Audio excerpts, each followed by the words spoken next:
Στην άκρη της Χερσονήσου του Αγίου Όρους ορθώνεται αγέροχος ο Άθος, η θωριά του επιβλητική, ιδιαίτερη. Όταν βρεθείς εδώ, αμέσως θα νιώσεις πως ο Άθος είναι μοναδικός. Φτάνει για να είναι μοναδικός, που είναι ποτισμένος από τον υδρότα και τα δάκρυα τόσων και τόσων φιλότιμων ασκητών του μέσα στα βάθια των αιώνων. Το ανέβασμα στην κορφή του κάτι ξεχωριστό. Για τους πιστούς είναι προσκύνημα και ευλογία, είναι μεταλαβιά, αλλά και τον άνθρωπο που δεν πολύ πιστεύει στο Θεό, τον αδιάφορο, ο πηγεμός από την προκυμαία της Ουρανούπολης στο εκκλησάκι της Μεταμόρφωσης, εκεί ψηλά στα 2033 μέτρα, θα τον συναρπάσει και θα τον πλημμυρίσει με μια αίσθηση ιδιαίτερη. Φτάνει να βρεθεί μια χαραμάδα στο σκληρό κάφκαλο του εγωισμού, μια σπιθαμή μέσα στο νου που είναι ασφικτικά γεμάτος από έγνοιες κοσμικές. Η ιδέα της ανάβασης στον Άθο γεννήθηκε μέσα μου ατενίζοντάς τον από την πλώρη του καραβιού σε ένα ταξίδι μου στο Άγιον Όρος. Ενθουσιώδεις διηγήσεις προσκυνητών που διάβασα έκαναν την ιδέα δυνατή επιθυμία. Έτσι το Μάη του 2012 ανέβηκα πρώτη φορά στην κορφή του. Η συγκίνηση και η γαλήνη που ένιωσα όταν βρέθηκα εκεί τεράστια, μεγάλη όμως και η καταπώνηση από την πεζοπορία. Λίγησα, σκέφτηκα, θυμάμαι πως μια φορά ήταν αρκετή, γελάστηκα.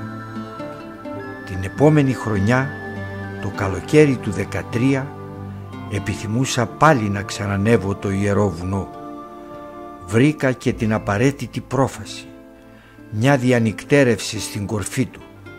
Έτσι πέρασα μια βραδιά του Ιούλη με πανσέλινο στο εκκλησάκι της Μεταμόρφωσης. Το επόμενο πρωινό, ατενίζοντας την Ανατολή, πριν ακόμη πάρω το μονοπάτι της επιστροφής, είχα ήδη έτοιμο το λόγο της επόμενης επίσκεψής μου εκεί. Είχα νιώσει πως η κορφή του Άθωνα δεν είναι τόπος για να περάσεις τη νύχτα σου προσπαθώντας να κοιμηθείς. Στο μέρος αυτό ταιριάζει μόνο η αγρυπνία και η προσευχή. Η βραδιά που μόλις είχε περάσει δεν μετρούσε λοιπόν. Χρειαζόμουνα μια ακόμη ανάβαση για την αγρυπνία της μεταμόρφωσης του Σωτήρος, που γίνεται κάθε χρονιά το βράδυ 18 προς 19 Αυγούστου.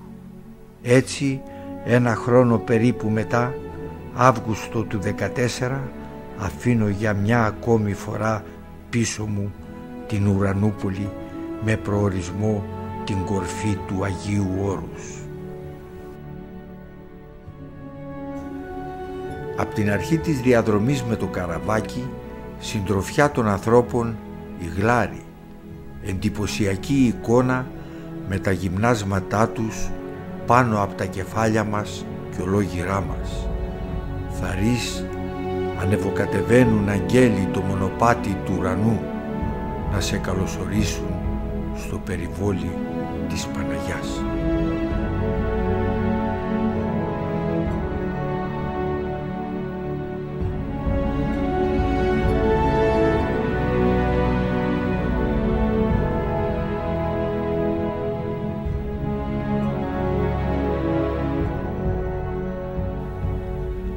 Ακόμη κι αν η διαδρομή σου είναι γνώριμη από προηγούμενες επισκέψεις σου, παραμένει πάντα το ίδιο δυνατή και ιδιαίτερη η αίσθηση που έχεις όταν ένα καλοκαιρινό πρωινό, σιωπηλός, προσιλωμένος, αγναντεύεις από το κατάστρωμα την πλαγιά της Χερσονήσου να ξεδιπλώνεται μπρος στα μάτια σου και την κορφή του Άθο να έρχεται όλο και πιο κοντά.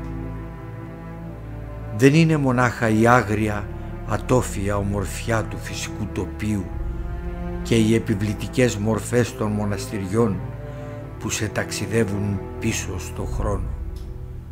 Είναι πιο πολύ που νιώθεις πως αφήνεις πίσω σου τον κόσμο όλο. Μοιάζει μέσα σου αυτή η μετακίνηση με το καραβάκι σαν ένα τελετουργικό, απαραίτητο για να προετοιμαστείς εσωτερικά, για να αφομοιώσει ο νους σου αυτήν τη μετάβαση. Πλησιάζοντας τον Άθο, το τοπίο γίνεται όλο και πιο εντυπωσιακό. Τέρμα της διαδρομής με το καραβάκι, εκεί πάνω στην απότομη καταπράσινη βουνόπλαγιά, η σκήτη της Αγίας Άννας, όπου θα περάσουμε το βράδυ. Είμαστε πολλοί, όλοι με τον ίδιο σκοπό, προσκύνημα στο εκκλησάκι της μεταμόρφωσης, εκεί στην κορυφή.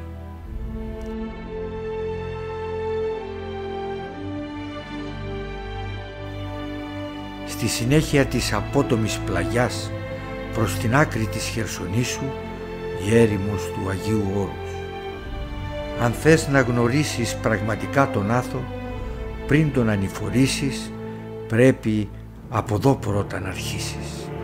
Τη λένε έρημο τη γωνιά αυτή, γιατί είναι μια σειρά από τραχές, απόκρημνες πλαγιές, δύσβατες, καθώς τις αυλακώνουν χαράδρες απλησίαστες.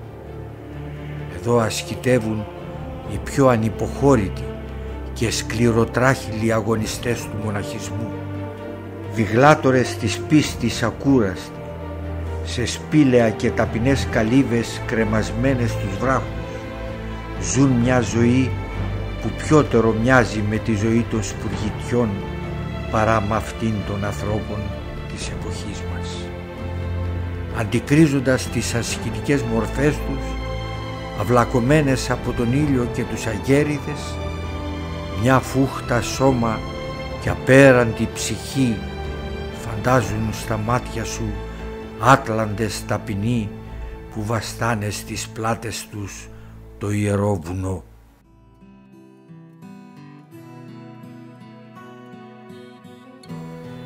Το απόγευμα μετά το απόδειπνο, ξεκούραση στη φιλόξενη σκήτη. Η αυριανή μέρα προβλέπεται κοπιαστική. Ατενίζει στο υπέροχο ηλιοβασίλεμα. Οσμίζεσαι μια γλυκιά μυρουδιά που αναδύεται από όλον τον Άθο, σαν μέλι, σαν κερί, σαν τριαντάφυλλο. Είναι η μυρουδιά της αγιοσύνης.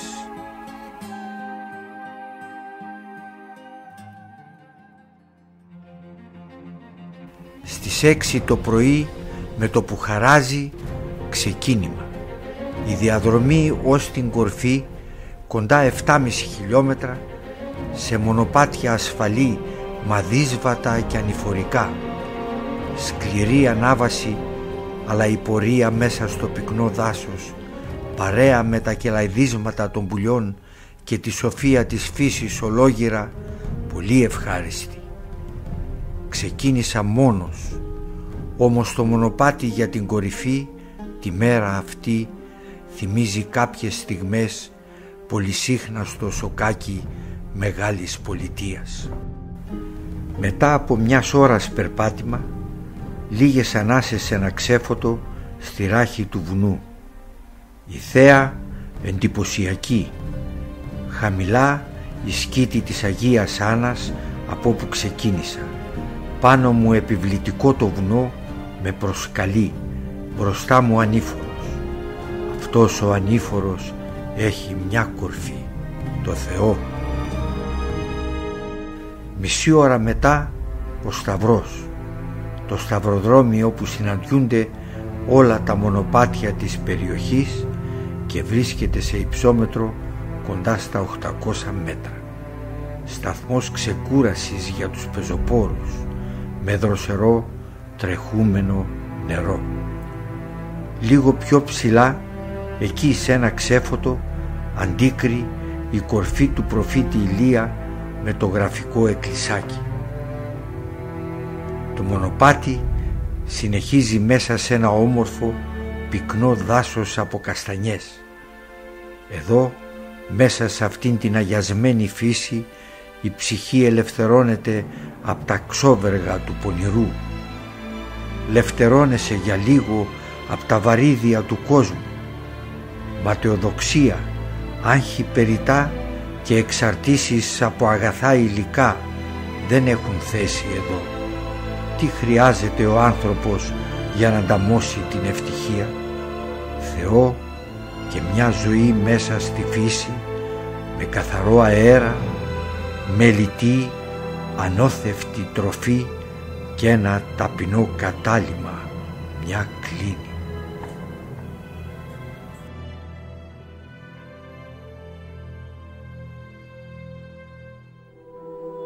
Επόμενος σταθμός της διαδρομής, η Παναγιά.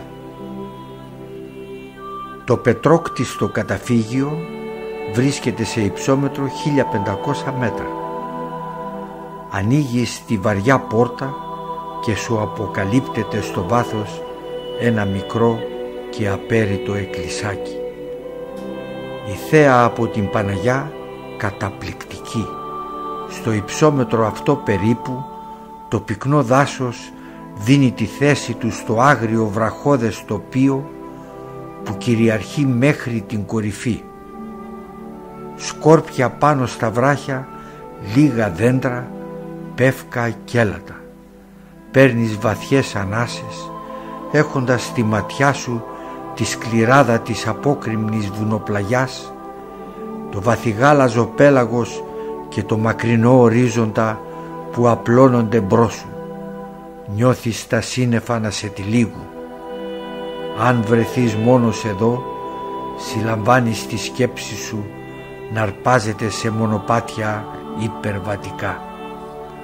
Στρέφοντας το βλέμμα προς την κορφή που γίνεται μια συνέχεια με τον ουρανό, θα ρίσεις πως νιώθεις μες στην καρδιά σου αίσθημα μεγαλοσύνης και καλοσύνης να ξεχυλήσει.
Στις 18 Αυγούστου βέβαια είναι αδύνατο να βρεθείς μόνο στην Παναγιά. Άλλη αίσθηση, άλλες σκέψεις, άλλα συναισθήματα. Εκατοντάδες αδερφοί βρίσκονται εδώ, Έλληνες και ξένοι, Βαλκάνοι, Ρώσοι. Στη μορφή τους βλέπεις την κούραση, τον ιδρώτα. Στα μάτια τους αντικρίζεις τη χαρά, τον ενθουσιασμό, την πίστη. Άλλοι ξεκινούν για προσκύνημα στην κορφή κατά μόνας. Άλλοι περιμένουν να ανέβουν το απόγευμα μαζί με τους ιερείς. Οι πατέρες έχουν φροντίσει με τη βοήθεια εθελοντών να έχουν έτοιμοι για όλους ζεστή γευστική χορτόσουπα, ελιές και χαλβά, νηστίσιμα για να στυλωθούν οι προσκυνητές.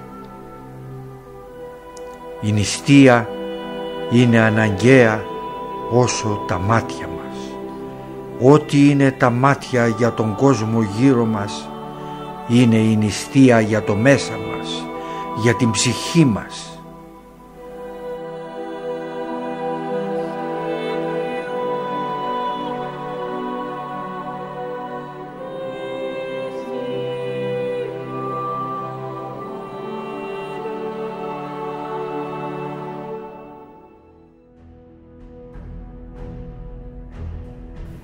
Παίρνω το τελευταίο και πιο απότομο κομμάτι του μονοπατιού.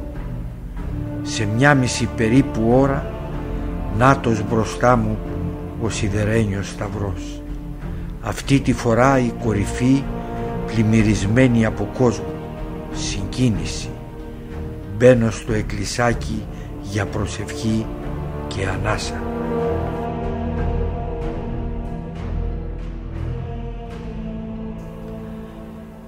Η θέα από τα 2033 μέτρα μαγευτική. Θα άξιζε να γεννηθεί κανείς μόνο και μόνο για να θαυμάσει από εδώ ψηλά τη θεία δημιουργία, την αρμονία του κόσμου. Νιώθεις δέος κοιτάζοντας το μακρινό ορίζοντα, τις απόκρημνες πλαγιές του Άθο και τη Χερσόνησο να απλώνεται μπροστά σου. Το βλέμμα χάνεται στο απέραντο γαλάζιο της θάλασσας και του ουρανού. Κάποιες στιγμές βρίσκεσαι πάνω από πυκνά σύννεφα. Εδώ ψηλά τα σύννεφα κινούνται γρήγορα μπρος στα μάτια σου και ο νους τα ακολουθεί. Οι αφορμές που σου γεννάνε σκέψεις πολλές. Ρίχνεις το βλέμμα γύρω σου και αντικρίζεις ανθρώπους που έχουν έρθει από χιλιάδες μίλια μακριά να ζουν δυνατά το προσκύνημά τους. Κάποιοι εξομολογούνται εδώ ψηλά λίγο πριν μεταλάβουν σώμα και αίμα Χριστού. Κάποιοι αποτραβιούνται, χάνονται ατενίζοντας την απεραντοσύνη. Μερικοί βγάζουν αναμνηστικές φωτογραφίες, άλλοι γέρνουν για λίγη ξεκούραση πριν την αγρυπνία. Κι αν η ματιά σου λευτερωθεί σαν να μην υπήρχε τίποτα κοντά σου να την τραβήξει, σαν να ήσουν μόνος σου εσύ και ο ουρανός, τότε ο νους ξεχύνεται σε άλλους ορίζοντες. Εδώ ψηλά στην κορυφή του Άθο, μετά από την κοπιαστική ανάβαση, γεύεσαι μιαν απέραντη γαλήνη. Ζεις το Θεό. Η διάθεση για πολλές κουβέντες σταματάει.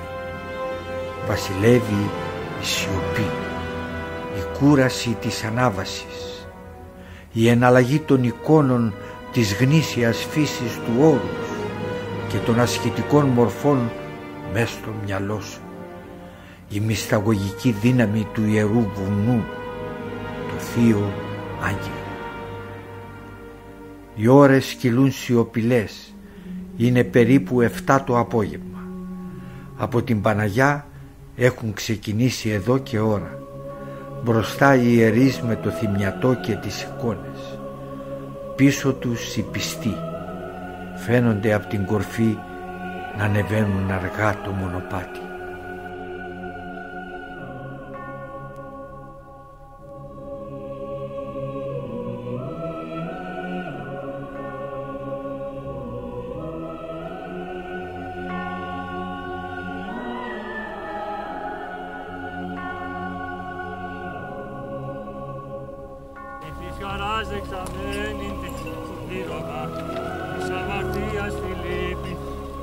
Εξαφανίσασα τιμή και προστασία γίνουν παρθένε και τείχος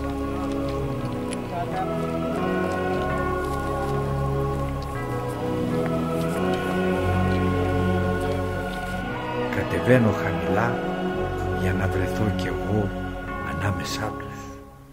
Λίγο αργότερα ξανά στην κορυφή, όλοι γύρω από τον ιερέα. Σώσον Κύριε το λαό σου και ίσον την κληρονομία σου, νίκας της βασιλέσης κατά βαρβάρων δωρούμενος και τόσων φυλάτων δια του σταυρού σου πολίτευμα.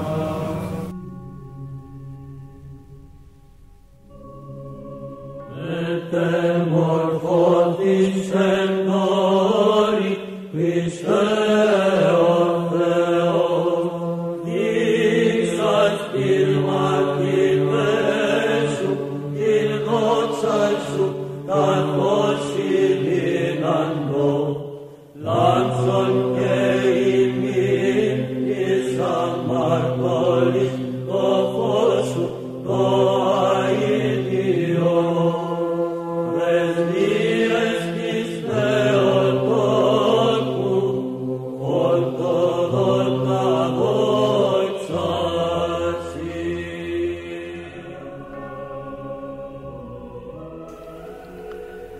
Η νύχτα έρχεται κρύα, βουτυγμένη στην υγρασία, 5-6 βαθμοί Κελσίου μέσα στην καρδιά του Αυγούστου. Το χειμωνιάτικο πανοφόρι σχεδόν βρεμένο. Φοράω ό,τι έχω και δεν έχω.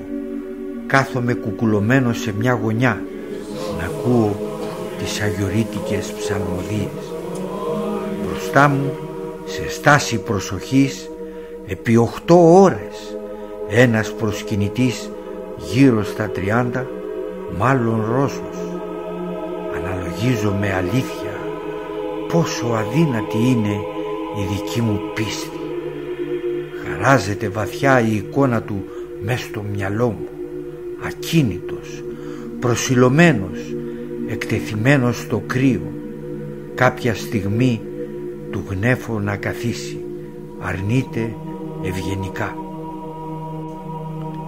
Έτσι όπως βρίσκομαι αγρυπνώντας, περιτριγυρισμένος από ανθρώπους, ζωντανεύει μέσα μου η δυνατή αίσθηση, το δέος που μ' είχε κυριεύσει όταν η νύχτα απλώθηκε σιωπηλά και το σκοτάδι με τύλιξε την προηγούμενη φορά που βρέθηκα σχεδόν μόνος εδώ ψηλά στην κορφή του άθου.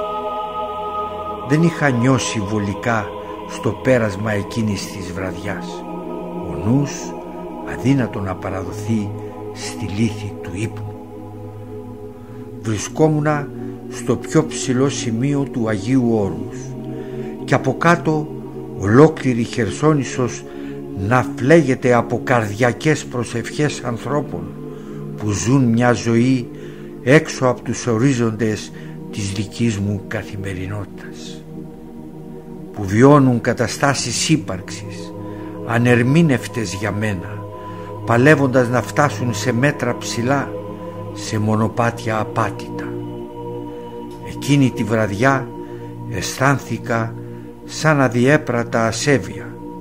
Ένιωσα πως δεν είχα το δικαίωμα να προσπαθώ να κοιμηθώ πάνω από τα κεφάλια ανθρώπων που την ίδια στιγμή, στρέφοντας το βλέμμα προς τα πάνω, αγωνίζονταν να αγγίξουν το Θεό. Φάνταζε δυσθεώρητα ψηλό αυτό το μέρος για να μπορέσει να αναπαυτεί στην αγκαλιά του το χαμηλό ασκητικό μου φρόνημα. Απόψε επιχειρώ μιαν επανόρθωση. Απόψε είναι μια άλλη βραδιά. Δεν είμαι αντιμέτωπος με τη σιωπή που αμήλικτα σε φέρνει πρόσωπο με πρόσωπο με τις πιο βαθιές σκέψεις, με τους πιο αυστηρούς λογισμούς. Τη νύχτα την ημερεύουν οι ανθρώπινες μορφές γύρω μου, τη γλυκαίνουν οι ψαλμοί των πατέρων. Όμως είτε μόνος, είτε ανάμεσα σε εκατοντάδες άλλους, η διαπίστωση είναι πάντα η ίδια. Η νύχτα στην κορφή του άθου ταιριάζει με την αγρυπνία και την προσήλωση στην προσευχή. Αυτά τα δυο βέβαια απαιτούν δυνατό ασκητικό πνεύμα. Αν δεν το έχεις, δεν μπορείς να γεμίσεις μια ολόκληρη βραδιά με δοξολογία και παράκληση. Οπότε έρχονται λογισμοί χήμαροι να γεμίσουν τις στιγμές, να πλημμυρίσουν το νου σου. Δεν είναι ανώφελοι κι αυτοί.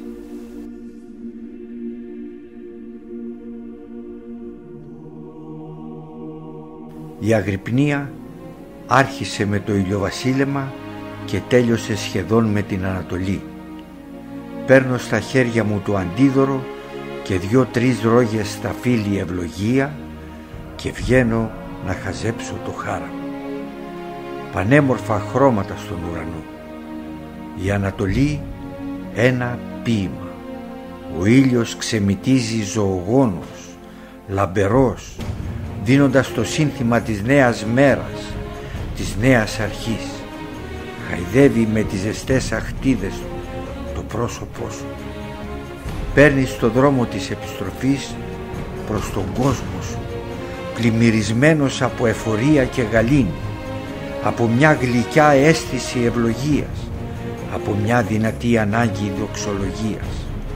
Νιώθεις κιόλας πόσα πολλά σου πρόσφερε η νύχτα που πέρασε. Ο άθος έχει πολλά να σου προσφέρει, σίγουρα περισσότερα από αυτά που εσύ μπορείς να δεχτείς, και τελικά σε αυτόν θα βρεις ό,τι ακριβώς θα ψάξεις και ό,τι θα αντέξεις να νιώσεις. Μα όσο ψηλές κορφές κι αν έχεις βάλει στο μυαλό σου να κατακτήσεις, ξεκίνα για αρχή απ' την προπαίδεια, όπως μου έχει πει κάποτε ένα αγράμματο αλλά σοφό γεροντάκι. Ψάξε να βρεις την ταπείνωση, τη μετάνοια και την αγάπη, γιατί αν τα βρεις αυτά θα έχεις βρει τον ίδιο το Θεό.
Καταφυγή μου ο Υιός, σκέπμου το Πνεύμα το Άγιον, διάς Αγία δόξαση.